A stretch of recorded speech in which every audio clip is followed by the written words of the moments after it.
Time for another episode of Circle of Trades. I'm Todd Studer in the studio today with a computer that isn't still making noise. It's Travis Waldstein, Air Serv Heating and Air Conditioning and Waldstein Plumbing. I had to turn up the volume. All of a sudden, I couldn't hear you. So, I'm already dumb. Now I'm going deaf and dumb. So, so I'm going 2 for 2 today. So, Hey, I drove over to your shop yesterday, and I was beginning to wonder if I was going to be able to make it because there's these road closed signs right next to your entrance. Yes. What'd you guys do? Well, when I was out in beautiful Arizona last week, when it was 75, played the entire week, I played golf. When it was like 0 degrees, Hayden came in either a Monday morning or Tuesday morning, and we got there's basically a ditch, and the ditch was full of water, and there was actively running water. So in that ditch, so came out to be our water service for our building. We're on Nebraska, south side Nebraska Avenue, so there's like 6 businesses in here. And that water service went to the other side of the street. So our shut off is on the north side of the street. So what happened is there was like that line had been repaired before, but there was like 4 breaks in that water line. So basically what we had to do, we had to have a cement come in, cut up the street. Then we had to dig down and that we had to replace basically, I think it was a 2-inch water line. I think it was a 2-inch water line is what they had to replace from the shut off into the building to be able to feed the building. So we had to block it off. We finally got it. By the time we got cement got cut, we finally had it fixed on Friday. Yesterday there was contractors that came in and filled back in the concrete. But yes, if you go over to Nebraska Avenue and 35th Street, there's a road closed sign.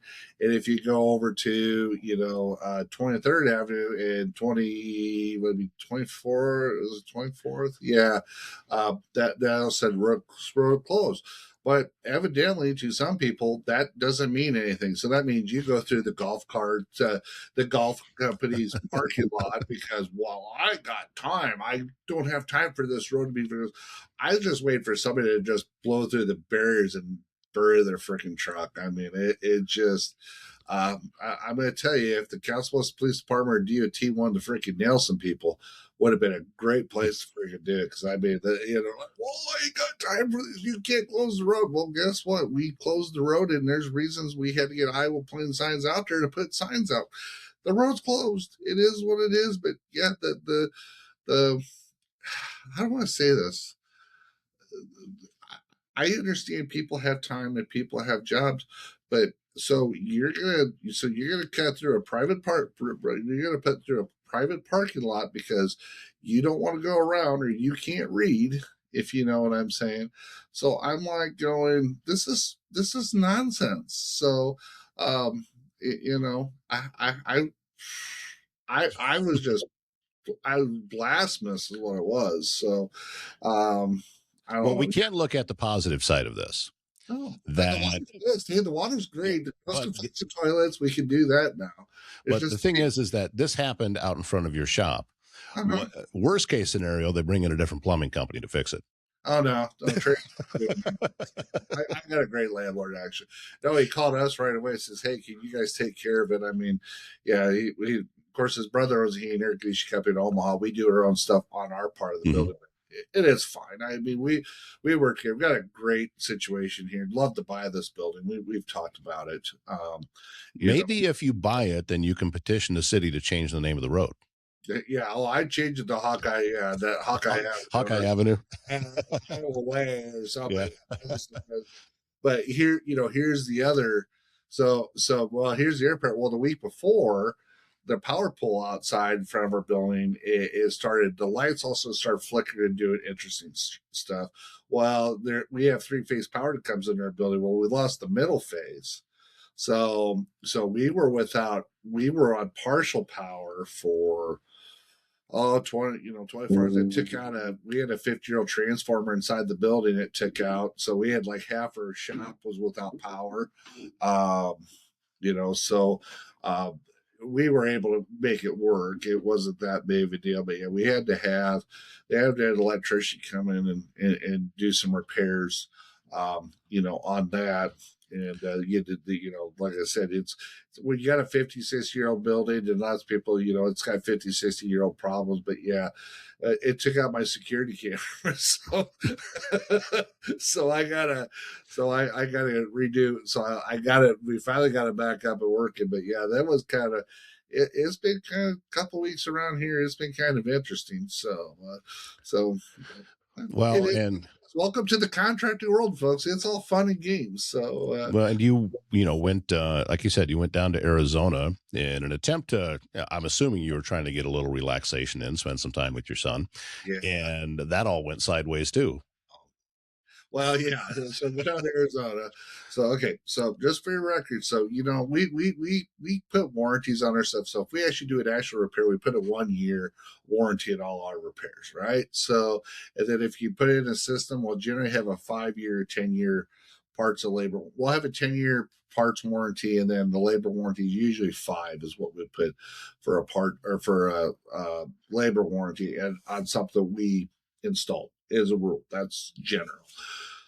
So anyway, so yeah, so we get down to Arizona. My wife, Amy, she had her appendix removed last year, here in Council Bluffs, and doctor, actually customer of ours. I'll just leave nameless, but so I had the appendix removed. So we're thinking, okay, we're good to go. So we're down in Arizona. She said, well, my stomach's hurt. Maybe I should go to ER. The way she talked, I think it's diverticulitis. She's always been on mine because I had it 10 years ago or 12 years ago now. And yeah, well, you see, for meat peanuts, I was like, no, it's from stress. We have this argument all the time. I've talked to the doctors and says, Travis, you're not wrong. It can be stress. And I'm like, I had mine because of stress. Well, anyway, so she goes to the doctor or goes to the ER down there. Huge hospital in Yuma, Arizona, by the way. Goes in there. Well, yeah, she's got appendicitis. It's like, well, what the hell? Okay, so here's the deal. When they do an appendicitis, so they don't actually take the core out that like goes into your intestine. Mm-hmm. It like they come off the stub and they remove like the appendix itself and then suture it or do cauterize it or whatever they do. Well, evidently, if you leave more than just the stub, I won't say it'll grow back, but there's enough there to where you can still have issues with appendicitis. Well, it actually, there was enough there to create a stone. So my wife had to go through and have another appendectomy. That's what they said. They just left it too damn long. So, and here's the deal: if you have appendicitis, it is not a guarantee that you will have to have surgery. They got medicine now to where will try to reverse it. My son back in 2020, it was 2020 or 2021, I'm trying to remember now. He got appendicitis during football season, and they put him on IV fluids for 2 days, and he didn't have to have his removed. Now, if he has another issue with it, he'll have to have it Mm-hmm. removed. I just assumed that if you had appendicitis, you had to have it removed. So, but anyway, so we went to Yuma and had appendicitis. Went to Quartzsite, Arizona. So, have you ever? You know what Quartzsite, Arizona is? I have been there, and this time of year is different than when I was there. Okay. Because I was there in November before this sleepy little town turns into 1 million people all camping out in the wilderness. Mm-hmm. You were there, I'm assuming, and they were all there. There was a lot of them there. Yeah. I would, don't take offense to what it says, but it's kind of like the combination of like Trailer Park Boys and Now More Acres and like a very bad Walnut Antique Days. And listen, I love people Walnut Antique Days, but this was like, I mean, it's like somebody went out to the barn. Okay, someone went out to the old 50-year-old shed Grandpa had. You converted a hog house and then made a shed out of Uh-huh. it. It pulled all the old nails and anything that was on the shelf. It put it on the counter. It put a dollar value to here. I mean, it was literally freaking junk. I'm like, this wasn't the entire, but this was my first impression. I'm like, okay, I'm like, not only break out the banjo, but you better break out the quartet of freaking banjos. I was like, yeah. And people call me redneck. Okay, it's like they call me a lot of things, but I'm like, holy cow. So we went to Quartzsite. My wife found some nice rocks. They have Uh, a lot of those there. well, they have a lot of rocks, and like I told the guy, he says, "Well, you interested in anything?" I says, "Well," I said, "It's not." It said it's not 1 inch. It says not 1 inch limestone. I can't put it on my freaking driveway. I said, I've been told not to buy jewelry for my wife, so you know what I don't do? I don't buy shiny things. So I was like, I'm just here. I'm just here as the taxi ride. But I yes, was at one place. It may have been the same place you were. I mean, it just seemed like the lot went forever with different rocks and everything that they were selling. And I did buy some stuff. But what I told them, they said, well, what are you looking for? And I said, what I know about what I'm looking at is virtually zero. So I handed them $50 and I said, what cool can you give me for this? And they went out and found some stuff and it was cool. So that was my experience at Quartzsite. But the other cool part about that place is south of Quartzsite, about 10 miles, is it's an area called Palm Canyon. yeah, And there is actual palm trees that were not planted. These just grew on their own that are yeah, high up in the canyon where you can't get to them. And this is like the only place in Arizona where palm trees are at that somebody didn't put there. yeah. I believe it. And the area there was hardly anybody there when I was there. And it was beautiful. It was just a wonderful experience to go out there. So yeah, that part of the country I'm a fan of. Yeah, And yeah. even with all the everything going on in Quartzsite. Well, so here's what I'm trying to figure out. Court said this is my idea. So evidently, everybody must carry the portable pooper tanks that Mm-hmm. were dumped every other day or what? Because there ain't no sewer hookups for any of this stuff. There's water, but Right. it's like, so I'm sitting there going, okay. So, but we actually went to a town. The Saturday was there. It was. I guess it's called Lake Martinez. It's actually part of the Marine Corps because they got Yuma Proving Grounds out there. Okay. And this is actually the Marine Corps. It's like it's what they call it, like Marine Corps recreation site. So if you're in military, armed forces, retired, whatever, you go there, and it's a pretty good sized lake. It's right off the Colorado River there. I don't know, God, I bet you probably 400 acres of lake ground in the middle of the friggin' desert. And I mean, yeah, it's kind of reminds me of, if you went down to maybe Beaver Lake or, I'm from Northwest Iowa. If you went up to Lost Island, I mean, a few Been there. cabins, mobile homes, that kind of stuff. But like I said, no cell service. If you don't want Oh, cell service, there ain't no cell service no, at. which it kind of surprises me because of as many people that come through there. I would think that they would do it. But the attraction is in most of those places, it's free to camp.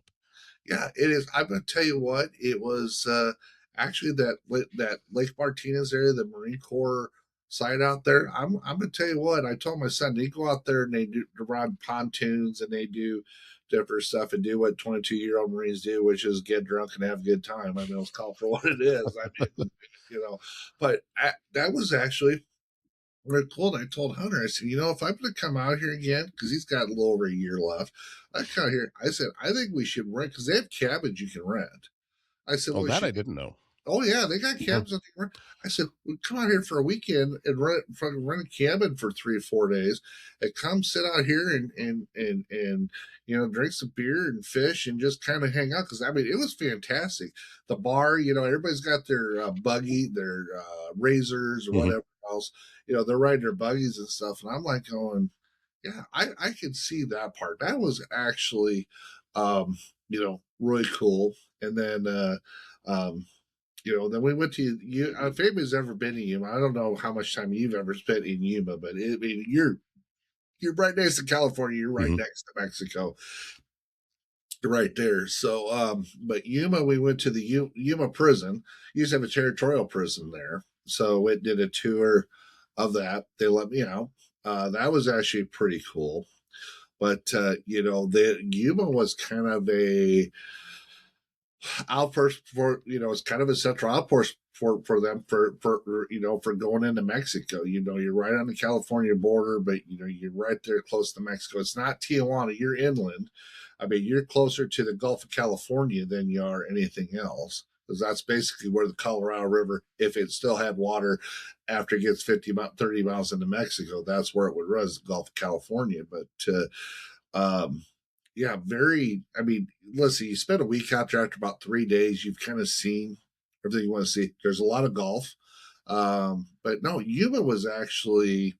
Um, I can see why people go out there in the winter. A lot of people from Montana, Minnesota, Idaho, Alberta, Alaska. You saw a lot of northern license plates Mm-hmm. that are down there from, probably get down there in December. And I'm guessing probably around the 1st of March, because if you start getting mid-late March, you can start hitting the high 90s or close to 100. Once March 21st comes around, that sun gets a lot higher in the sky, and it starts warming up pretty good. So, but no, it was. I mean, Quartzsite got a little bit ghetto, but the Yuma area, and and how and what there is there, pretty much all your lettuce in the United States comes from that valley right there. Yeah.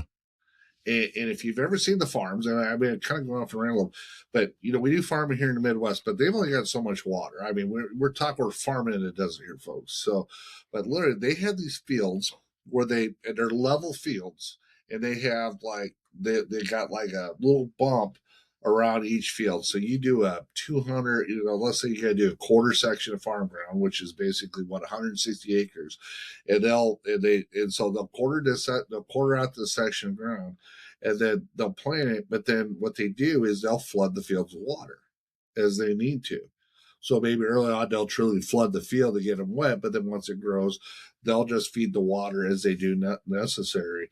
And one of the interesting things is it says when it comes to water and water protection for dollar, office per dollar or per piece of produce that they grow, they have the most efficient water use of anybody in the world for their farm production, because they have to. They don't have a choice. But it was actually lots of vegetables. They had oranges, they had lemons, they had some other stuff out there. But you think farming, it kind of, for me being a farm kid from Northwest Iowa, it's like, okay, this is, and how they do stuff. I mean, in wintertime, this is when they're doing their big projects. And summer, we're always busy in the summertime because that's when we're working out there. Summertime, everybody's staying inside because it's too damn hot in the afternoon. So, but very interesting, a part of the world that if my son wasn't stationed out there, I would have thought about going to spend much time. But interesting. Like I said, I don't think I could live out there for very long. I'm just, I don't know. I'd rather deal with cold, but I can see why people, if you don't like the cold and have to get it south in the wintertime, I can see going there versus Florida, just because, there's people, but there's not that many people, if you know what I'm saying. This time of year, it's really nice. Yes. Down there. In summertime, not so much. No. It's inside of an oven. A really cool place, and I think it's south of Tucson, which is, you're in the same region, is one of those intercontinental ballistic missile testing, or it's a training site. And I went there, and that was extremely interesting. Oh, really? Okay. Oh, yeah, because the missile was still in there. It wasn't, it wasn't active. It wasn't like they could launch it, but the missile was there. And you went down into the command center, and they talked about all the training and how if they ever had to fire the thing, what would happen, and the different stuff. And they would get, the young kids would be there turning the keys and things like that. It was a very, very interesting trip. Oh, we didn't disable this one. Turn the key and button 5, 4. Oops. Yeah. Yeah, no, yeah. Well, they say up in North Dakota, and I have spent very little time in North Dakota, but they say some of the silos up in North Dakota that people have actually made into homes. Don't. That's actually happened in Nebraska. Yeah, it has. Okay. Yeah, I know somebody that she's with Jim Hughes Real Estate, and she was representing somebody that wanted to look at it.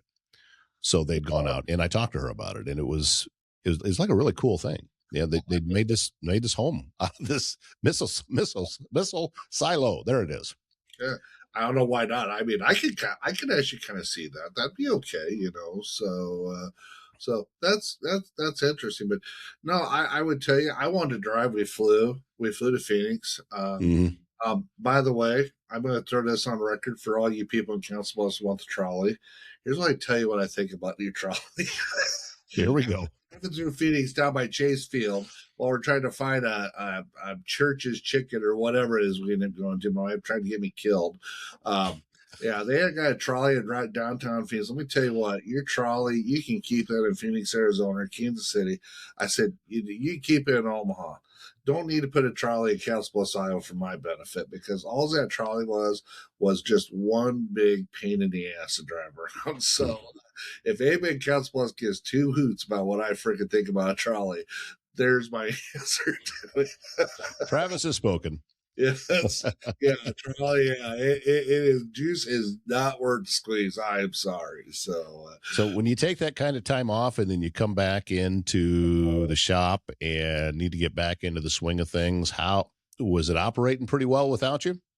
Most part, yeah. Yeah, most part, yeah. We moved pretty good. It's like anything else, you know. You have emergencies, you have stuff.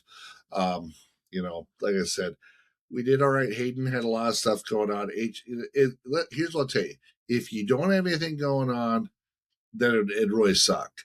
But when you're busy and you got stuff going on, then I don't want to say things kind of run themselves, but I don't need to be here for 95% of it if things are going, at least for a short period of time. Now, if I want to take a longer period of time, you know, there's some processes and things that we would have to more processes, but we're working on that. That's one reason, you know, we've actually got my first interview today for my ops manager, and I've got a few people that have reached out and have wanted to talk about it and kind of see with what that is. But we need to get busy with that. That's where it'd be nice to have, you know, to help manage our processes. So if I'm not around, hey, they got to call Travis. Hey, Travis, blah blah blah blah blah blah blah. I'd be like, okay, you know, Henry or Barb or whoever's handling, you know, the processes it is doing that, if you know what I'm saying. So I do. And I think that's a testament to the culture that you built there, that if you can go away and your phone's not blowing up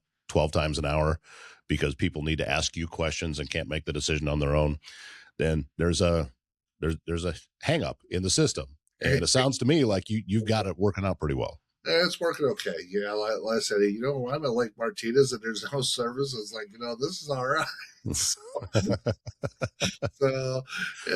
but no, it was actually, like I said, it's funny. You talk about, you know, I talk about business stuff. I mean, Circle of Trades, Bob, get people into the trades and doing stuff. You know, but you know, here's the thing: you have to be able to shut it off. Yeah.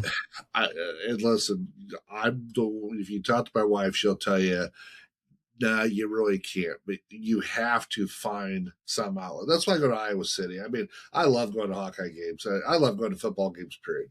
But you know, I need something that I don't have to worry about. I could just be me and just kind of hang out and, you know, level out. So you got to be able to find that. And whether it's going on a trip like we did to Yuma to see my son, you know, I still would like to go down to, I'd like to go down to Gulf Coast for 10 days. You know, that's my wife. I want to go for 10 days. My wife said, well, you got things to do, blah, blah, blah, blah, blah. And I'm like, next year, we're going to go for 10 days. I told her, and I said, I'm not hopping on a damn plane. So, already, man, I told her, man, because I don't want to drive 24 hours, blah, blah, blah, blah. It's not 24 hours to the Gulf from here. No, it's 24 hours to Yuma, Arizona.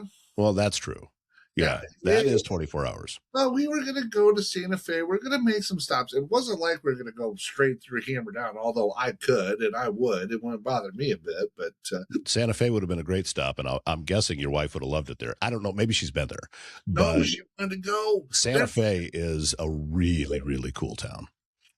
You know, I actually considered the weather where I was I was going to go through like Dodge City, Kansas, and maybe stop see a few things there. I mean, it wasn't like we had to be there, in a hurry. We Mhm. had time, so, but, yeah, it is what it is. So, but, no, but you gotta get away. It was good to get away, and relax, and then come back somewhat recharged. I got a lot of stuff going on. It's February, so we got a lot of stuff going on. Typically it's slow season for us, but right now I'm not going to complain. We got quite a bit of stuff going on, which pretty happy about. I'm very happy about actually.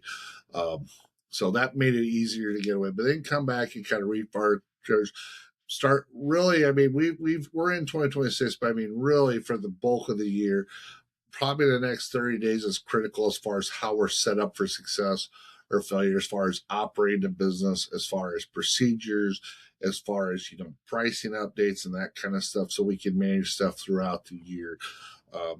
We're winding down a job, we're got another job that's starting up.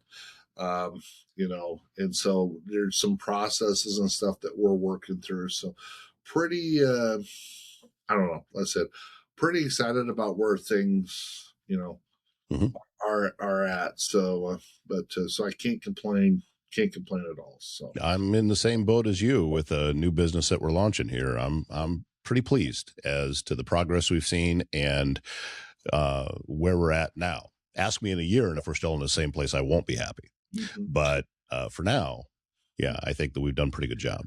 And a nice part, like I said, I'm not going to go into federal politics. We're not going to get down that road. But, locally, I mean, we've been through the mayor change and now we're into congressional stuff. And, the whole sky is falling. I think we're kind of past some of that now, which I think is good. We got a, new mayor. We got, some stuff settled with the, county board of supervisors. It sounds like, Carr Lake's got a little bit of whatever as far as, you know, their stuff, but finally getting in and getting some stuff, done at a local level. And I don't think that things are going to change too much. It's like anything else, change is inevitable. But I think that some of the scare stuff we hear down election time, you kind of find out. You hear a lot of half truths and whatnot. So but it's I think good as far as what we're as far as what's going on locally. I'm feeling very very positive as far as 2026. There's some stuff going on. Construction has definitely picked up. New construction, was it 2024 to 25? There wasn't people building a lot of homes. There's more stuff going on now than there has been. And it seems like that there's, both Iowa. I can't speak as much for Nebraska, but I think, one of the things that got brought up is, Iowa doesn't have corporate, it doesn't have 0% corporate tax, but they've got as low as I think what they're allowed by the legislature to do. But, I think there's some stuff good economically because of how we're set up tax wise. There's always two battles to that. But, I was kind of reading about Minnesota and talking about Cargill. Cargill actually started, if you go back to this, the Cargill Corporation actually started in Iowa back in the day. And a guy moved it to up to Minnesota 150 years ago, buying grain or whatever. Well, basically because of the economic policies of the state, they're one of the highest corporate tax rates entities in the country. They're moving their headquarters and stuff from Minnesota, Texas, and they've been a staple for 155 years and stuff that they've built.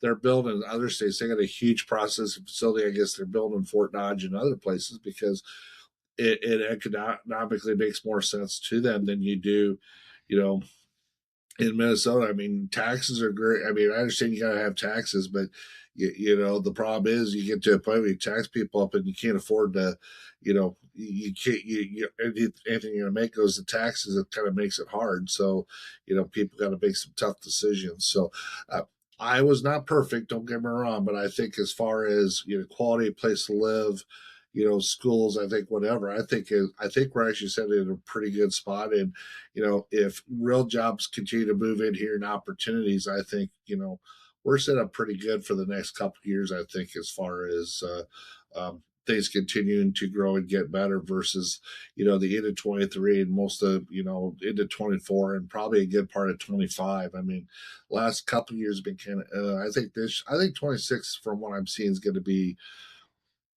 a better year, but that's contingent that we don't have something else, Mm-hmm. a catastrophe that, comes out of left field that hits us that we don't know about, which is always possible. So, Well, you mentioned Iowa more than once. Shifting gears with the same name, the new Hawkeye football schedule is out. Have you yep. taken a look? Did you take a peek and make any predictions yet? Because I'm looking through this thing, and anytime that Iowa has a football schedule that seems to be favorable to them, I get really nervous Yeah. because it just doesn't seem like they ever really live up to what that is. However, seems to be a little bit of a different feel to this team now, so it's hard to say. They're starting the season off with 3 home games, and they're all pretty close. I mean, they got Northern Illinois, then they have Iowa State, and they have UNI. The Iowa State game to me is a complete question mark. We have no clue who that team is, anything about them, who will be playing, what kind of team are they going to put on the field? We have no clue what that is. Yeah, of course, you can't say that because Kirk Cincinnati came in to freaking Indiana and blew the doors off everybody. I can't sit there saying it happened, but realistically, comes to Iowa State, it's a total crapshoot. I mean, they had a whole bunch of players left went to Penn State. They had a whole bunch that left came back. I mean, they've had some issues with with recruit. As far as recruiting goes, with the new coach, he's from South Dakota State. He coached several years at South Dakota. He was kind of the coach in waiting that wasn't. They got a head job, and then jumped at his first D1 job, and I think he did that knowing if he wanted to be a true D1 coach, that's what you had to do.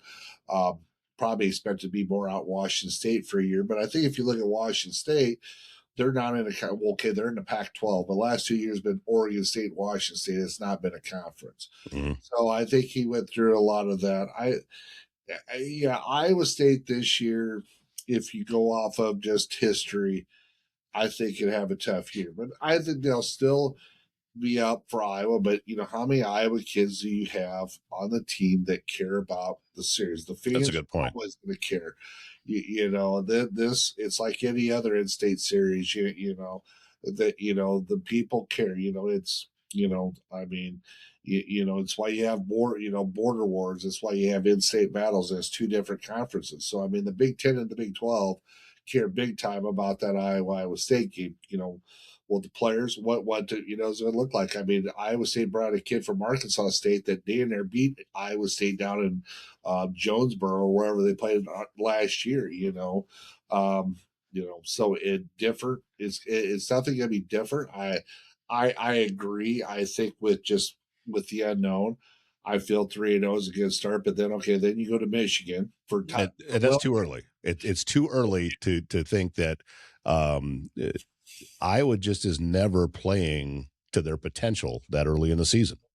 Well, September 26th is going to Ann Arbor, and of course they got Todd Willingham, so you're going to have the two oldest coaches of college football playing the old dog, so it'll probably be a 6-3 fucking slobber knocker. And then you come home and you play Ohio State, which I mean Ohio State's Ohio State, and then you can turn around a week later and go to Washington. I'm working on tickets for that game since my youngest is up in Seattle. So, I'm gonna pull up the rest of the schedule because those are the 6 that I know. Well, I got it here. They're after at Washington, they stay on the road and they're at Minnesota. It's eventually Minnesota's going to get one, but you can't keep the streak going forever. No. Then they got Wisconsin at home, who has been down. Yeah. And, then back on the road at Northwestern, they get Purdue at home, which is always a crapshoot. Then at Illinois, who is an altogether different football team now. Yeah, Illinois is not what they were, and then finishing things up with Nebraska at home. So they don't have to face Signetti and the Hoosiers. You You know, know, at least Oregon, you know, they're not playing the new, Penn State Campbells. they, And so oh, and there's a I, lot happening. yeah. If you look at the schedule, you know, it's at Minnesota, but Iowa's never had a. It's good. How did they come out of that, out of that series? Because here's the thing I remember. After the Washington game, they got 2 weeks before they go to play Minnesota.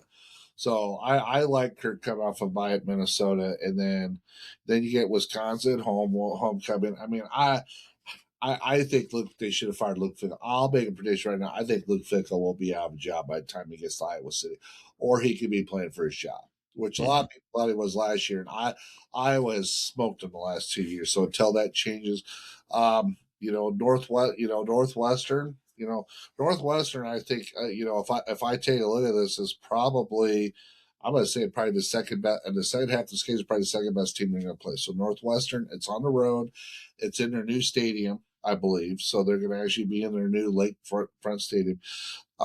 Purdue, yeah, I don't know. Purdue is, Jeff Brohm's not at Purdue. I'll put it to you that way. So Illinois, that's going to be a slobber knocker. I mean, it always is with Brett Bielema's team, and of course, there's that team from Lincoln that I love to refer to is.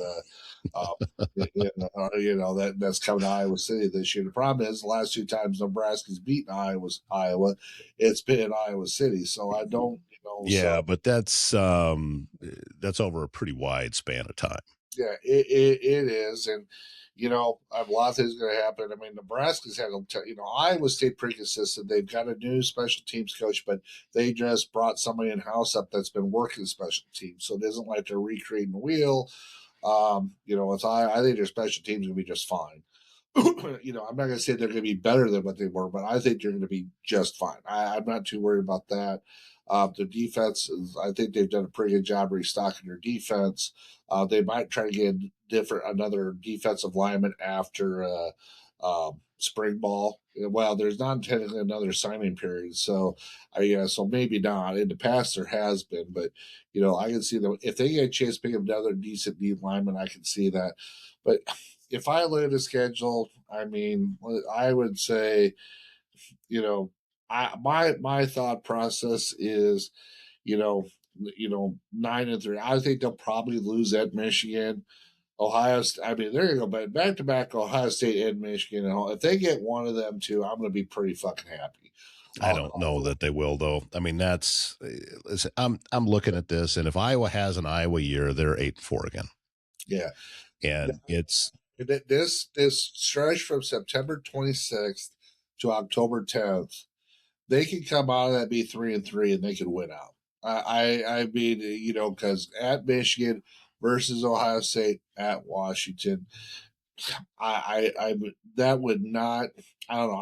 We're gonna go out to the Washington game because I've always wanted to see one. Because if you would they play on Lake Washington. I mean, it's kind of one of the coolest views in college sports. What they say, but it's gonna come how healthy are if they can win. If they can win 2 of them 3 games, that's gonna be watch out. I don't think they can come through that part of the schedule without a loss.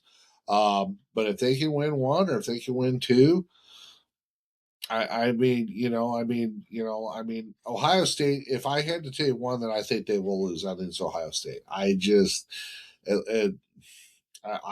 seen enough Ohio State. Ohio State's just got too many horses, Yeah, and Kurt's. I mean, Kirk's just known for playing the long game, and he seems to be less interested in what his record is versus how well are they playing at the end of the year. Yeah, and if that's the case, then you're looking at losses early, and then they're firing on all cylinders, and they get that win at Illinois, and which is the biggest game down the stretch to me. Well, like I said, that's why I think I would say 9-3. I think they'll probably lose 2 to 3 here, and if I had to pick a game, they're going to lose in the second. I'm going to say they could lose at Northwestern. If I had to pick, Northwestern. It's not Pat Fitzgerald's Northwestern, but Northwestern just I don't know. There's just something about, something about Northwestern, and they play. Listen, they play Nebraska tough. They play Iowa tough. I mean, they'll get blown out by freaking Wisconsin, and then they'll play Iowa. It'll be a 17-10 slobber knocker. A quarterback you never heard of, is throwing for 400 yards against you. Like, where did this guy come from? So that would be. I would go with 9-3. So if you had to ask me, I'm going to say I'm going to say 9-3. So I think they'll lose to Ohio State. I think there's a good chance they lose to Northwestern.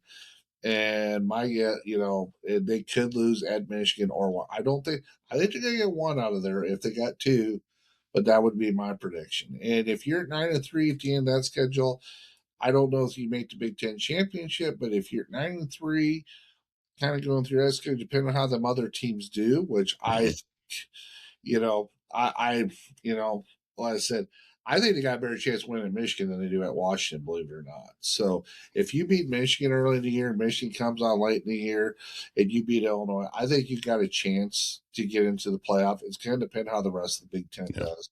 But 9-3 is going to get you pretty good standings. So. Way too early predictions, but we've got them for you right here. And why not talk football in February on Circle of Trades? And always grateful for your time, Travis. Thank you so much. And looking forward to getting a little warmer weather through here. We're getting closer. The groundhog didn't agree, but we're getting closer. At least it's not -7 when I left last week and close 40. That's true. All right, my man. We'll catch up with you soon. Take care.